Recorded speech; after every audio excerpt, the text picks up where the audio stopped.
Bapak dan Ibu, kali ini saya mengambil salah satu filosofi pendidikan Ki Hajar Dewantara, yaitu Trilogi Pendidikan, yang terdiri dari semboyan Ingarso Sungtulodo, Ingmadio Mangunkarso, Tutwuri Handayani. Tentu saja, tiga semboyan ini sangat sering didengar terutama oleh para pendidik di seluruh Indonesia. Kaitannya dengan kegiatan pembelajaran, tentu saja seorang guru atau seorang pendidik hendaknya bisa membangkitkan atau menggugah semangat siswa dengan cara yang dipersonalisasi oleh masing-masing pendidik. Berikutnya, selain harus bisa membangkitkan semangat, seorang pendidik atau seorang guru juga seharusnya bisa menjadi pemimpin, memberikan contoh yang baik, dan itu bisa menjadi salah satu hal yang ditiru oleh para siswa. Sudah menjadi contoh dan membangkitkan semangat, juga bisa memberikan dorongan, memberikan motivasi agar semua siswa senantiasa bersemangat untuk bisa berubah ke arah yang lebih baik. Adapun beberapa bentuk dari penerapan trilogi pendidikan di kelas 6A SD Negeri 1 Dajan Peken Kabupaten Tabanan. Pada demonstrasi kontekstual ini, saya berikan contoh pada saat pelajaran SBDP, di mana siswa diharapkan bisa memainkan lagu daerah dengan menggunakan pianika. Di sini, guru tidak hanya menyuruh atau menuntut siswa agar mampu dan terampil, namun ikut bersama-sama memainkan lagu daerah tersebut dengan menggunakan pianika secara perlahan-lahan bagi siswa yang belum terbiasa ataupun belum pernah agar bisa mengikuti dan paham langkah-langkah jari jemari, bagaimana menekan tuts pada pianika. Meskipun tidak 100% siswa bisa dengan lancar, namun mereka mampu untuk mengikutinya. Dan di sini guru tidak hanya sekedar melihat, mengamati, tapi ikut serta dalam proses kegiatan memainkan pianika untuk menyanyikan lagu daerah tersebut. Pada gambar yang kedua adalah guru menuntun siswa untuk bisa membuat kompas sederhana, kaitannya ini dengan praktikum muatan pelajaran IPA. Jadi guru tidak hanya melihat-lihat saja, namun memberikan instruksi, mengevaluasi, menjadi fasilitator untuk bisa siap ditanya-tanya bagi siswa yang mungkin punya pertanyaan, punya kendala dalam kaitannya penerapan praktikum IPA tersebut. Bentuk pemikiran Ki Hajar Dewantara yang juga saya implementasikan dalam kegiatan belajar mengajar di kelas saya adalah bermain sebagai kodrat anak. Ini adalah sesuatu hal yang tidak pernah saya lupakan karena bermain merupakan kodrat dari anak-anak. Seperti kata Ki Hajar Dewantara, ketika seorang anak sedang bermain, maka dia sejujurnya juga sedang belajar.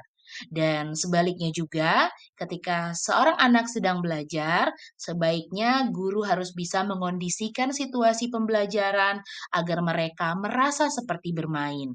Dengan cara seperti itu, anak-anak akan merasa lebih senang, pembelajarannya menyenangkan, dan tentu saja jika sudah menyenangkan, mereka akan menggemari dan kembali ingin untuk mengikuti atau melakukan kegiatan belajar tersebut yang mereka anggap bermain. Ini adalah salah satu contoh kegiatan belajar sambil bermain yang saya terapkan di kelas saya, yaitu menguji pemahaman siswa, menguji pengetahuan siswa dengan menggunakan teka-teki silang yang dibuat sendiri oleh guru. Lalu mereka mengerjakan kegiatan ini secara berkelompok.